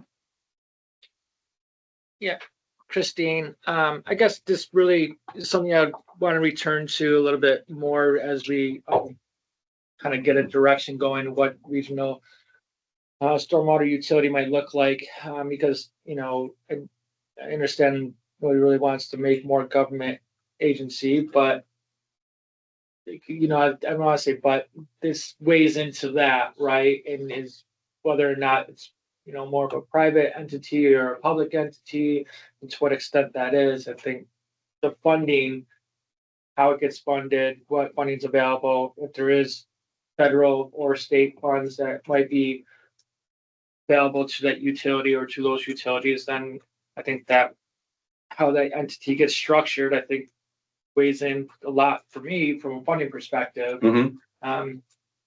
Because if it being a semi, quasi governmental agency opens up more federal funding for it, and provides a little bit of relief to the state residents, and I think I might go that direction a little bit more. That might weigh a little more interest in me. So. We have hands, first Shane and then Lindsay. Sure. Thanks, Neil. I did want to, on the topic of clean water state funds, this is kind of getting into the details, but if we're talking about a utility that's looking at efficiencies of phosphorus removal, one of the limitations in the clean water state funds is that the requirement for stormwater practices can only be tier 1 or tier 2. And as part of the 3-acre rule, cost is not an allowable feasibility example. You can't utilize cost differences for feasibility. So it might be beneficial to maybe open up at least to tier 3 practices, because there are sometimes tier 3 practices that could have a way more cost effective phosphorus removal. But if the utility couldn't utilize those practices because of the specific funding requirements from the state, might kind of counteract what if the utility is trying to find those most cost effective. Okay. Solutions. Shane, when I hear tiers 1, 2, and 3, I think about the prioritization of the Clean Water Fund. And I think you are maybe talking about the manual. Yes. So Yes, can somebody just for the rest of the group, since I didn't catch that immediately, for the rest of the group that's not steeped, does either Terry or Shane or Christine just want to, Yeah, so the manual, meaning our stormwater management manual, which applies for these 3-acre sites, most of them are subject to a reduced redevelopment standard, 50% the water quality volume. If you're in an impaired water, impaired for stormwater runoff, you do have to meet the additional channel protection requirement. But for water quality, we separate practices by tier. Tier 1 would be typically infiltration, structural, or disconnection. And that gets you the highest pollutant removal. Tier 2 would be more filtering practices, which are sort of in between. Tier 3 gets you the lowest. And so tier 3, you have to really justify usage of those. Okay. And to say, this is why we are unable to use tier 1 and tier 2 for this site. And so I think that was largely the basis, I would assume, for the restriction to say tier 1 and tier 2 practices, but not tier 3. And I welcome any input from those in the room who are on the funding side, but from the regulatory side, that's the piece in terms of pollutant reduction. Okay, well, that's super helpful. So Shane, what you're saying is that there's a provision in SRF, State Revolving Loan Fund, that says that you can't use that on tier 3 practices then? Yeah, like we had that with MS4 formula grant that we're utilizing right now for some treatment practices. Okay. It was tier 2 or above, and I think also with clean water service provider is usually the case. Yeah, that's a clean water funding policy item, and not restrictive on the SRF. Okay, I see. Gotcha. Excellent, thank you. Lindsay? I was just gonna say, as you noted, I've done a number of revolving loan fund projects. Happy to share experience on those if helpful. I'm sure we've been very helpful at times. Yeah, no, it's great. It's a great program. You know what though, you as a both public and private borrower to the funds, I think your experience is definitely nearly unique, right? And so Yeah. it would be interesting as we unpack this to hear from you what your challenges were and what the benefits were. Yeah, no, I'd be happy to participate in that. And we're not a public borrower, we're a private, even though now we've converted to nonprofit, still private, not a municipal entity. So Okay. I think, it would be a little bit different than a utility, but Right. we just, interacted with the dollars for sure. And we've just, Mhm. been in and out of both the drinking water and clean water, but I think clean water, anyways, they're kind of Right. the same. Yep. Great. We'll end with the end of chapter 3 maybe, and then leave some time for. Oh, where are we? Where are we at time? We This have is about 20 minutes left. Ew. We have one more section of chapter 3 to talk about. okay. All right. Good. No, that sounds good. Compelling discussion.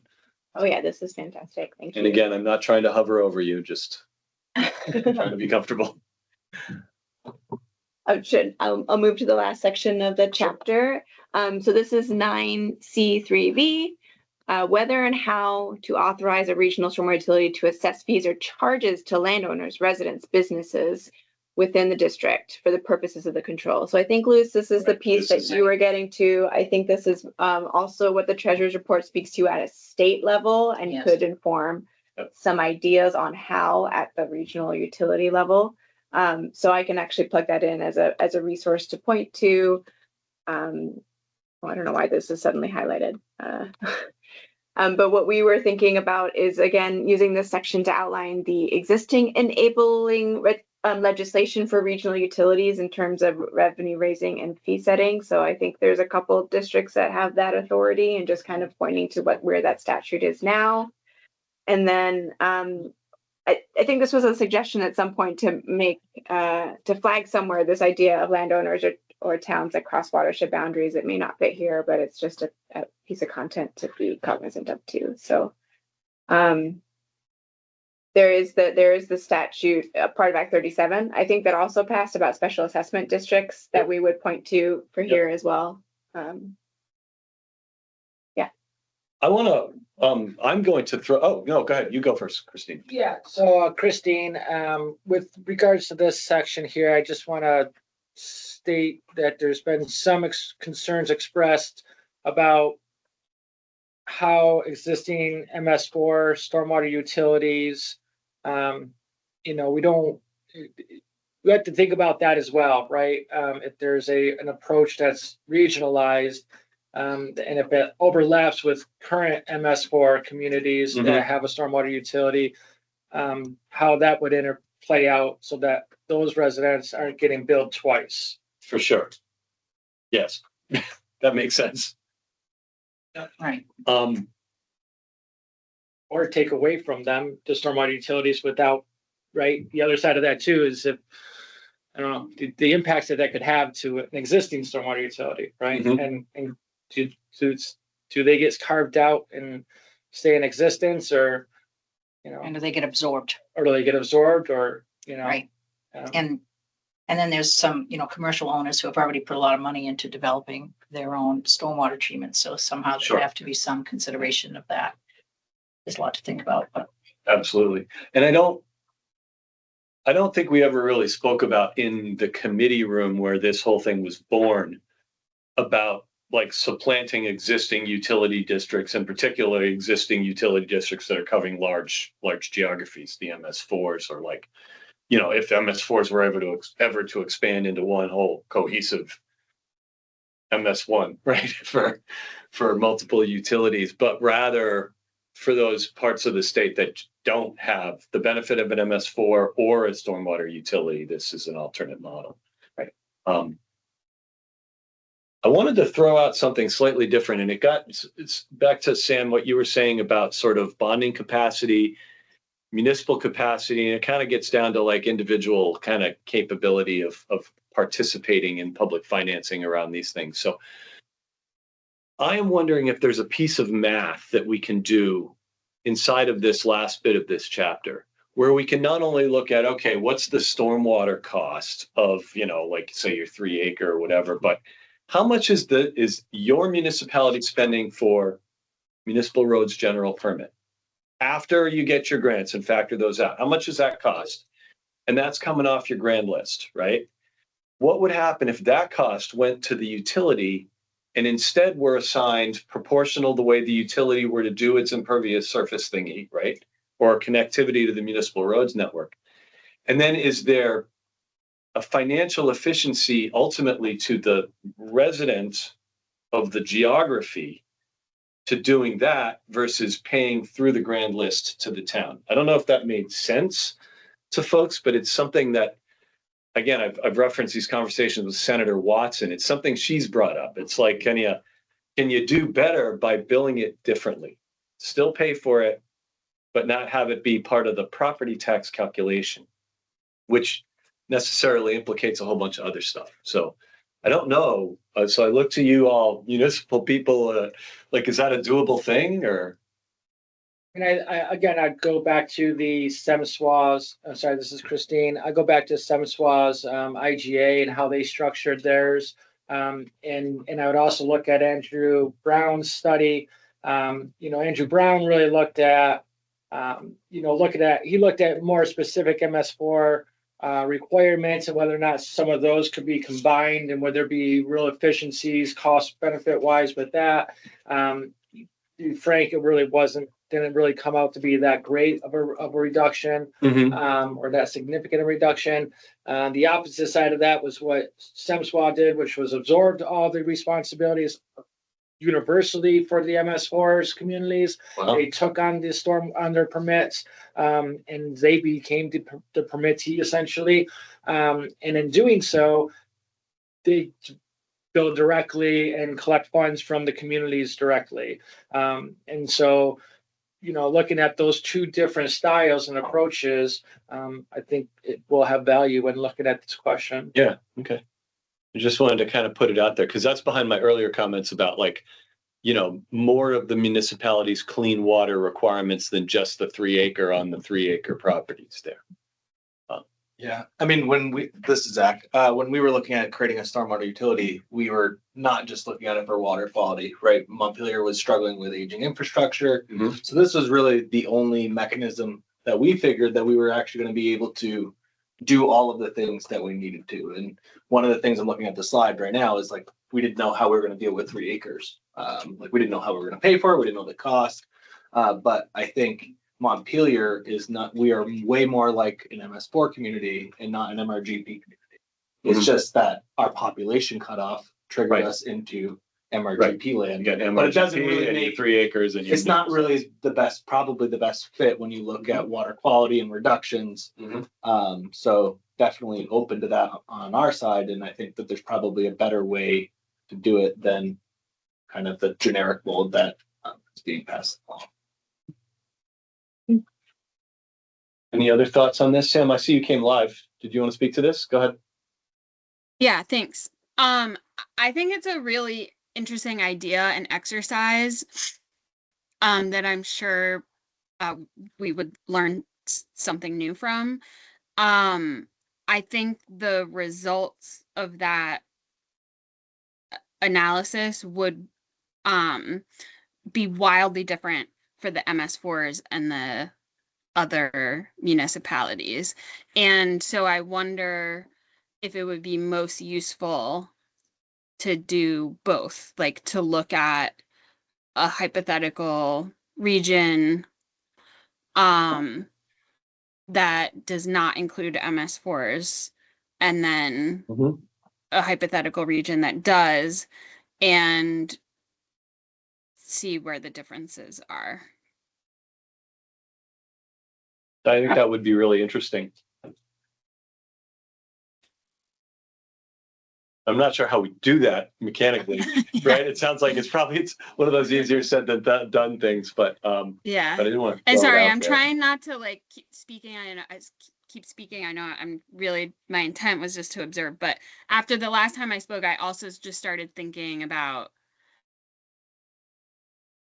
all of the hundreds of millions of revenues that have come through municipalities, but come through like FEMA resiliency grants were used for emergency response or resiliency projects through other federal funding that were for erosive stormwater events, but of course had other benefits for phosphorus reduction and were built bigger and better and to accommodate more stormwater than the infrastructure that was had in the past. And same thing with municipal appropriations for ARPA. So I guess when you think about it, there's maybe I was wrong in saying like primarily municipalities are bonding and putting pressure on the property tax rate, municipal property tax rate.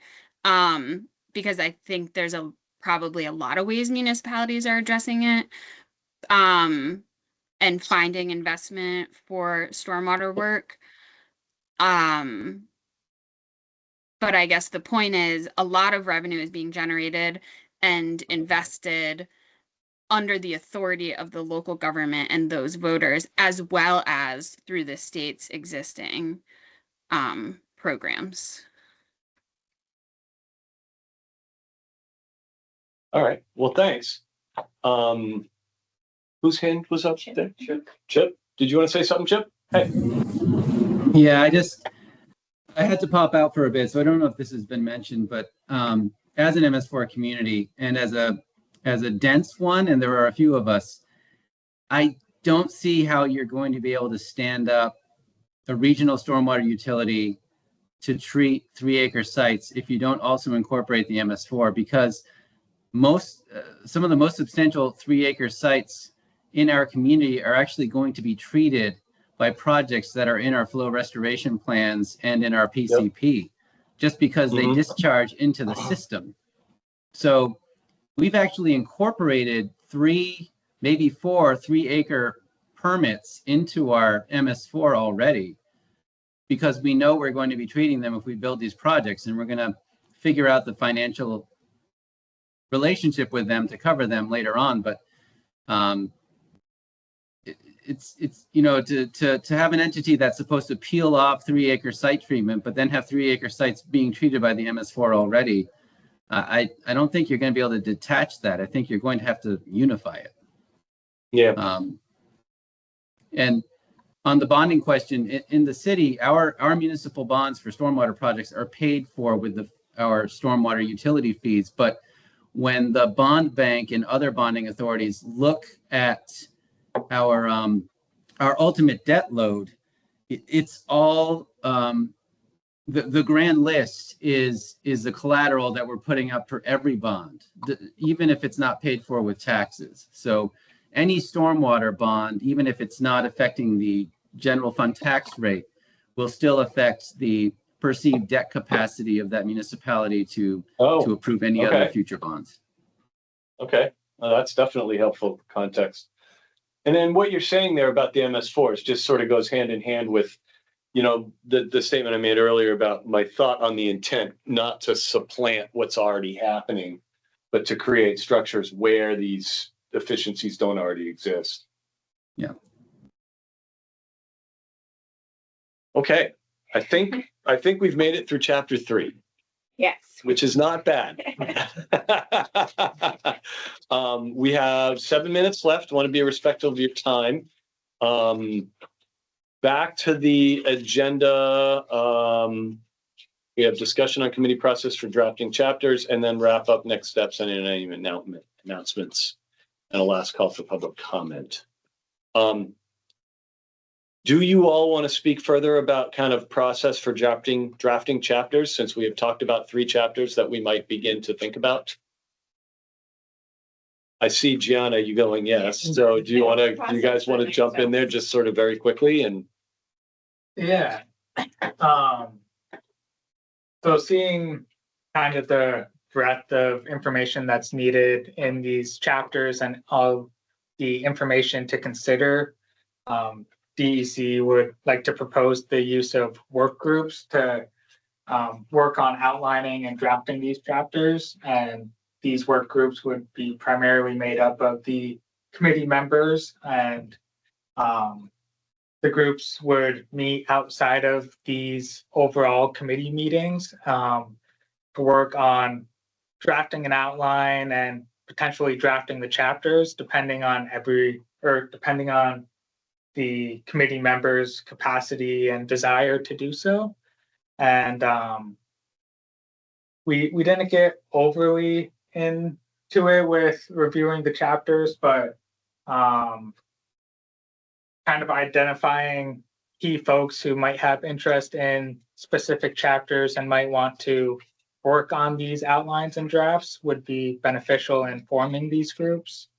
That could be something that is discussed either next meeting, or I can work on sending something out prior to that to kind of get everyone's sense of what they're interested in, and if they have capacity and desire to be in a work group, and also just kind of wanting to get the committee members' opinion on whether or not you would like the DEC staff to be present in these work groups, or if you want it to be kind of solely the committee members, but the DEC staff members are happy to join and contribute however you see fit to it. And just kind of I want to leave a minute or two to the committee members to kind of voice initial opinions on that approach. Are these subject to open meeting law? We don't believe so, because you're not actually going to be making decisions. That's exactly. Yeah, you'll be drafting and then bringing it back to these meetings for all the other committee members to review and work through together. Yeah, I mean, if this is Christine, for the sake of time, I think, a follow-up email and trying to see who wants to step up and maybe start pairing off to start doing this would be great. I'd like to get that ball rolling, though, because it is a lot of work ahead of us. And I think being able to start meeting and talking about these topics would be great. And I think just even going off by chapter, by the chapter sections would be, we have a couple different, yeah. There's You got a thumbs up from there. Okay. Carrie, go ahead. Thank you. I also think it's be extremely helpful to have DEC staff engaged. Yes. Yeah, me too, but Yes. thank you.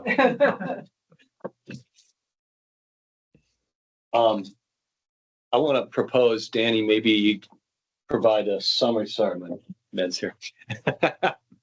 Provide kind of a summary of our discussion to chapters 1, 2, 3. That can be in the draft minutes for the next meeting, right? Mm-hmm. But get those out. Maybe, based on what you're reading in there, a proposal of which people might make sense to participate in which and their availability. Let's not try and do anything until after holiday time. We're already at the 10th of. Yep. Fair. But that way we can kind of jumpstart it a little bit. And again, the team is very happy to be there to take notes, consolidate, coordinate stuff, help put pen to paper, and get everybody's thoughts down. It seems like chapters 5 and 6, once we've done the initial work, then chapters 5 and 6, you'd be able to summarize some of the recommendations, right? So we don't need a subcommittee for that. It would seem like, right? It's just for. I'm not imagining yet. Certainly, Catherine pointed out, we do want some time for this entire group to review the drafts of 1 through 4, think about what 5 would start to look like, and then. So it's basically 2 people. If we're going to have 4 chapters, we're going to work on 2 people per committee per chapter. The numbers probably vary based on expertise and availability, and so we want a manageable group that can be scheduled where you guys can come together and talk about the deep dive content that's necessary. Certainly can flex that, but maybe I think what we're proposing, we've got a January 9th. 8th, January 8th is our next meeting. So we don't, and there's holidays in between there for many people. And what we were thinking is we've got some other content we can bring to the next one. So just letting this percolate, letting people think more about the other stuff that would be in these chapters. And we use the next meeting to maybe revisit definitions. If SEMSWA is available, we could do that then, or other speakers, other content. That would be, so you guys have the SEMSWA contact now, right? It would be great if you want to reach out to them. If everybody agrees with this, reach out to them and see if they'd be able to give a presentation on not only the machine that they drive now, but like how they got there, right? Yeah, yeah. Because that sounded really interesting. This is Jenny. I'm looking at the original timeline from, I think, our first meeting and kind of where we are on that. And I know we're approaching it a little differently, and I like the way that we're approaching it, having subgroups for chapters for the first 4 chapters. If we were kind of trying to stick to the original timeline, we would be reviewing draft chapters already in February. So I think having the subgroups would be really helpful. And particularly if, to your point, Liz, like you could have 2 committee members per subgroups, and they could all be working simultaneously because they are fairly mutually exclusive. I mean, I think there'll be some overlap between the chapters, but I think they could work. Or we get 4 people together to work on 2 chapters that are related. That would also, and so that, that might be better rather than just 2 people. But I think we're going to have to step up how many times we meet. Yes. Because we're never going to get through this. And maybe at the end of the year, we have 2 meetings a month for the chapters 5 and 6. We have time to really. Because I do agree, 5 and 6, that's going to be like a group discussion after we've really worked through the meat of 1 through 4. Right. And we're hoping that. If I can interrupt, I'm sorry. Yeah, go ahead. Should I raise my hand? I've been behaving. Just to follow up on what Christine had suggested, I noticed on our website, we don't have any of this information that we just reviewed, what are the chapters. So getting that page updated. Also, that Vermont League of Cities and Town report does not have a link. That link is broken. So if we could fix that. But if we can, the further we can get information about what are the chapters, what are the subgroups, how to sign up for those next steps, that would be great. I know it's 4:00. And we'll use some of the time in January for sort of a clearer charge for the work groups so folks aren't feeling like, what are we supposed to do when we're in our work group setting and what's the content we want to bring back to the steering committee. And I would assume they'd be Teams or Zoom meetings, probably the work groups, yes. Right?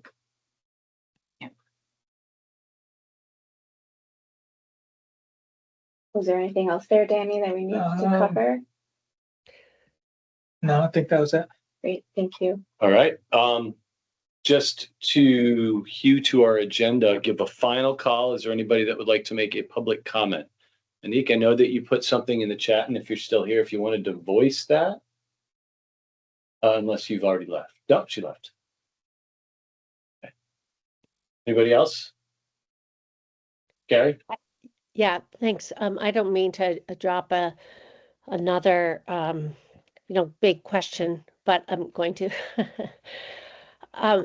Getting to the value of a clean water service provider in identifying the non-regulated actions to take for pollutant reduction is helpful to know what is the value of that work as it relates to perhaps the load reduction side of the TMDL, not the regulatory waste load allocation side. But at some point, if we're standing up potentially at the state, standing up clean water service, these regional stormwater utilities, and we already have substantial amount of work at the municipal level dealing with the regulated MS4 related projects. At some point, we should be looking at the overall prioritization in Act 76, because I know that created tiers of the priorities of what the state should be using its dollars for. And having a better understanding as in terms of, there's finite amount of resources available. How do we maximize the utility of that investment, whether we're helping to offset the regulatory burden of our communities, whether we're looking at greater efficiencies for achieving phosphorus reduction within a sector. So whether we're creating a mechanism for looking at incentives for disconnecting stormwater into receiving water, polluted receiving waters. Those are the sort of the questions we should be in a kind of the larger perspective of what we're looking at because of the finite available dollars. And so I know it's a big question, but it should be wrapped into our set of recommendations when we come forward with how we're going to more efficiently address our pollution reductions. That's in a way affordable for everyone involved. We should be looking at the infrastructure, and so as to minimize any kind of duplication of effort, and helping to target our finite dollars to where we can make the greatest difference in terms of regulatory burden and cost effectiveness.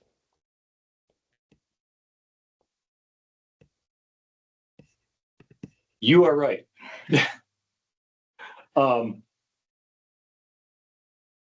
Are you suggesting that instead of creating a new mousetrap, we use clean water service providers as that mousetrap? Well, I see some overlap here. Same. I mean, when we Catherine's have not here to county tell you why governments, it's a bad idea, but we should talk about it. No. Because I agree with you. or There's a reason I'm in the room.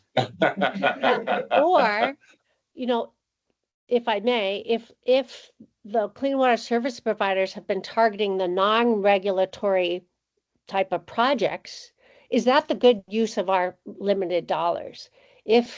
Unless we can see some real value added of those implementing those non-regulatory actions, we have such a burden on all our shoulders in addressing the regulatory actions to achieve our waste load allocations and load allocations. Having an understanding of how to optimize the limited dollars to achieve the greatest benefit, whether you're in the bubble of the stormwater bubble, or overall looking at the effectiveness of implementing our clean water work, that optimization is a critical question, and not having any overlap. So I'm not suggesting what that framework looks like, but it may suggest that we should be could result in having us come together with a set of questions or recommendations in this report that looks at prioritization of state funds. All right, so I'm going to read that back to you. Should we be funding these non-regulatory projects at the expense of the very substantial regulatory burden that we face, given the limitation of public dollars? Yes. Yeah, okay. That's a big question. I'm not going to start to talk that through now because we're at time. That said, that's a really big question. And is at the root of Act 76, which created the service providers at the beginning. You, my good lady, get the last word. I have a factual question. I love your question, Carrie. But I don't want to add to it in terms of the discussion. Just a question because I don't know what the entity status of the clean water service providers. Are they something that is like an entity that could be a stormwater utility, or are they entirely private? They're really not presently. Yeah. They are more akin to a designated human health agency. That's, if you know how those operate, that's kind of the model that they came from. They could become more like this, but in order to do that, they would have to have taxing authority, right? Or rate authority, rate paying authority. So, okay. Everybody, thank you for your engagement and time. Really interesting discussion and meeting. We're going to get there. Going to be fun along the way. And thank you. Happy holidays to you all. If I don't see you tomorrow, Christine. Yes. All right. Bye, everybody. Happy holidays. Take care. Bye.